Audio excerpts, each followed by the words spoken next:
Kembali ke Perang Dunia Ketiga di awalnya. Mengapa kita mengatakan Perang Ukraina bisa menjadi Perang Dunia Ketiga di awalnya? Apa perbedaan dengan perang di Suriah, perang di Libya, perang di Palestina, dan perang di Afghanistan? Pertama, karena perang Ukraina pencetusnya Rusia, sementara perang-perang lainnya adalah perangnya Amerika. Amerika itu boleh membunuh rakyat sipil, boleh menyerang sebuah negara, boleh menjatuhkan sebuah pemerintahan atas nama agar dunia menjadi lebih baik. Negara lain harus diam. Kalau Rusia, sebaliknya, tidak boleh dan menjadi penjahat musuh bersama dunia. Sungguh, perang Rusia-Ukraina, perang yang selain perbedaan niatnya, permasalahannya, dan pastinya, dua negara ini, Ukraina dan Rusia, adalah dua negara produsen besar yang kalau mereka menurunkan produksinya atau tidak jualan, maka dunia bisa bermasalah. Suriah, Afghanistan, Irak, ya hanya punya fosil oil, minyak bumi dengan jumlah yang kalau ditotal pun tidak terlalu besar. Namun Ukraina dan Rusia, kalau ditotal merupakan 15% produksi minyak dunia. Gandumnya merupakan 20% produksi dunia. Dan sunflower oil merupakan penghasil 70% penyuplai pasar dunia. Karena itu, kita membahasnya dengan seksama karena dalam waktu yang tidak lama lagi, rumah tangga di seluruh dunia, kebutuhan sehari-harinya akan langka dan akan mahal barangnya yang akan memukul perekonomian dunia secara global. Kita bahas detailnya satu persatu, mulai dari geopolitik dunia hingga geoekonomi dunia. Namun kali ini, kita bahas adalah taktik perangnya, jalan perangnya. Menarik membahas taktik perang kota yang keduanya lakukan, baik dari pihak Rusia maupun dari pihak Ukraina. Ukraina dan Rusia secara militer tidak sebanding. Rusia jauh di atas Ukraina dalam hal persenjataan, amunisi, teknologi, keterampilan personil. Namun Ukraina unggul perang gerilya kota dan mengenal medannya dengan baik. Hal ini penting kita pelajari. Satu, dari sisi kalau kita Indonesia suatu hari jadi Ukraina diinvasi Tiongkok misalnya, maka strategi Ukraina patut kita pertimbangkan. Di sisi lain yang kedua, kalau kita Indonesia suatu hari jadi Rusia, mengambil balik 8 negara ASEAN untuk jadi Nusantara baru, kesalahan apa yang dilakukan Rusia kita tidak akan lakukan dan kita ganti strateginya. Kita bahas mengenai serangan awal Putin yang bisa dikatakan gagal dan apa pelajarannya. Pada 24 Februari 2022, tepat setelah pukul 2 waktu Ukraina, Vladimir Putin, otokrat Rusia, mengumumkan dalam pidato TV yang telah direkam sebelumnya, sebuah operasi militer khusus di Ukraina. Bagi dunia, itu berarti perang. Dalam beberapa menit, penembakan dimulai, langit menyala, dan invasi Rusia ke Ukraina dimulai. Namun, bagi banyak orang Ukraina, ini tidak dianggap sebagai permulaan, tapi kelanjutan konflik yang dimulai sekitar 8 tahun sebelumnya pada musim semi 2014. Sejak Rusia dan pemberontak yang didukungnya menguasai Crimea dan sebagian besar Ukraina Timur, Ukraina telah mempertahankan kehadiran militer yang diperluas dan aktif sepanjang perbatasan Ukraina terhadap Rusia. Pada tahun 2017, misalnya, Rusia mendirikan kembali tentara gabungan ke-8 di Novotcherkassk, dibangkitkan kembali dengan dalih bahwa itu adalah keputusan defensif yang kemudian sejak itu telah menambah artileri, rudal, bahkan beberapa analis percaya memasukkan separatis ke dalam barisannya sendiri. Ini bukanlah perkembangan yang terisolasi dari Sevastopol di ujung selatan Crimea hingga Klinci di sepanjang perbatasan utara Ukraina. Pangkalan Rusia, titik perbatasan, dan infrastruktur militer umum telah berkembang semakin mengelilingi Ukraina sejak 2014. Pada hari Rabu 3 November 2021,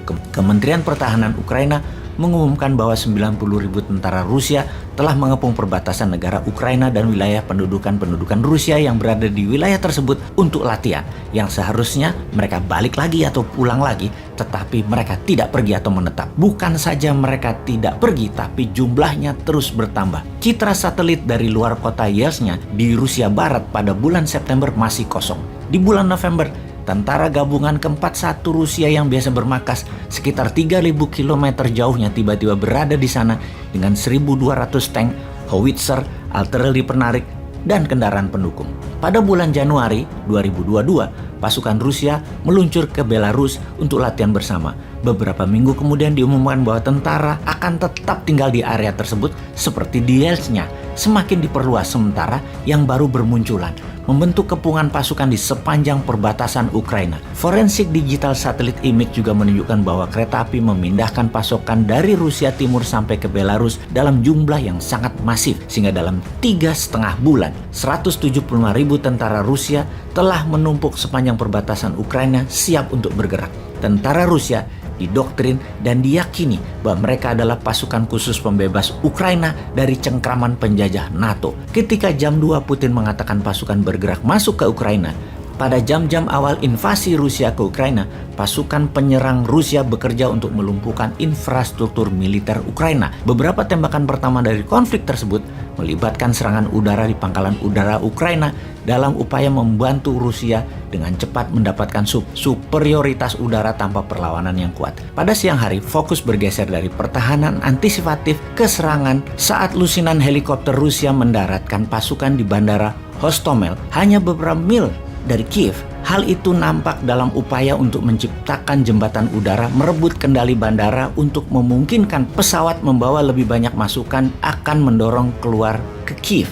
Jalur pasokan berbasis udara dapat memastikan tingkat dukungan logistik tertentu lepas dari kondisi darat antara perbatasan dan Kiev. Namun, menyadari hal itu, Ukraina menugaskan Brigade Reaksi Cepat keempat untuk merebut kembali bandara yang berhasil dilakukannya pada pukul 20.00. Ini mengejutkan Rusia. Di Belarusia, pasukan Rusia terlihat menurunkan pasokan dari gerbong dan berkumpul menjadi konfigurasi konvoi yang menghadap ke selatan menuju zona perang. Di Konchniski, dekat titik terdekat Belarusia ke Kiev, citra satelit menangkap jalan yang diubah Rusia menjadi pangkalan helikopter dengan tanda X di setiap zona pendaratan. Namun, terlepas dari semua infrastruktur perang yang direncanakan dengan baik dibangun di sekitar Ukraina, hal-hal di dalam perang tampaknya kurang direncanakan dengan baik oleh Rusia. Saat hari kedua pertempuran, pasukan Rusia mengarahkan pandangan mereka ke Kiev, ibu kota negara itu, rumah bagi pemerintah dan pemimpin Ukraina Volodymyr Zelensky. Dengan ambisi utama Rusia adalah mendirikan pemerintahan boneka, Kiev adalah target utama bagi pasukan penyerang. Namun, mereka hanya berhasil mencapai pinggiran kota. Masih di sana dari hari ketiga sampai saat ini hampir sebulan. Mereka menghadapi perlawanan sengit dan membuat sedikit kemajuan. Saat hari kedua menjelang hari ketiga, muncul foto dan video yang mulai melukiskan gambaran yang lebih jelas lagi. Banyak peralatan perang Rusia kehabisan bahan bakar dan ditinggalkan, berserakan di seluruh negeri. Pasukan penyerang terlihat menjarah toko-toko untuk makanan, kemungkinan karena kekurangan pasokan makanan mereka sendiri. Strategi perlawanan pertahanan Ukraina terbukti jitu, yaitu memerangi logistik Rusia. Dalam kata-kata terkenal Jenderal John J. Pershing, infanteri memenangkan pertempuran, logistik memenangkan perang. Jadi Ukraina memilih menyerang logistik Rusia. Ukraina mengatur pertahanan bergaya gerilya dengan menarget kehancuran truk-truk bahan bakar Rusia. Kita semua tahu, truk bahan bakar biasanya tidak bersenjata. Yang bersenjata hanya orang yang mengendarainya saja dan dapat dihancurkan dengan peluru murah atau bom molotov. Pasukan Ukraina juga menghancurkan 2 jembatan kunci ke Kiev, memungkinkan mereka untuk memfokuskan mempertahankan sejumlah kecil choke point, dan taktik serupa digunakan di tempat lain di Ukraina. Militer Ukraina juga menghancurkan semua koneksi antara jaringan kereta api Rusia dan Ukraina untuk mencegah kekuatan penyerangan menguasai mereka, untuk meningkatkan jalur pasokan mereka. Di tempat lain di seluruh negeri, kota-kota besar dan kecil membongkar rambu-rambu jalanan mereka dengan beberapa kasus mengecat dengan tulisan "Selamat datang di neraka", sehingga mempersulit pasukan Rusia yang banyak diantaranya hanya mengandalkan peta kertas untuk bernavigasi di Ukraina. Sementara itu, militer Rusia yang hampir sepenuhnya bergantung pada komunikasi radio analog yang tidak aman, penggemar radio amatir dan organisasi peretas anonimus bekerja untuk memblokir dan mengawasi frekuensi radio-radio musuh atau radio-radio Rusia tersebut. Bagi banyak ahli, kesulitan logistik militer Rusia bukanlah hal yang mengejutkan. Bahkan mereka mewakili garis sejarah saat menganalisis bencana perang Soviet Afghanistan di tahun 1980-an.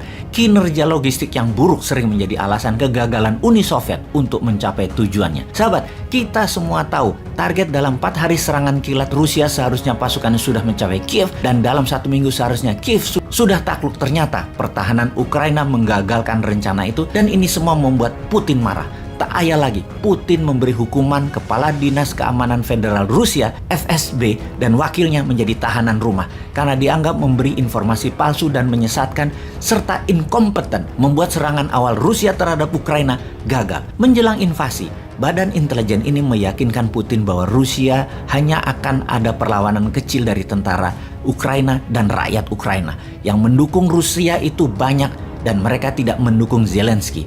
Faktanya, tentara Ukraina dengan gerilya taktik dan rakyat Ukraina menjadi pejuang dengan semangat militan menghalangi jalannya tentara Rusia. Kemudian Rusia merubah taktik perangnya, yang ternyata Ukraina pun merubah taktik perangnya. Kalau kita Indonesia bagaimana?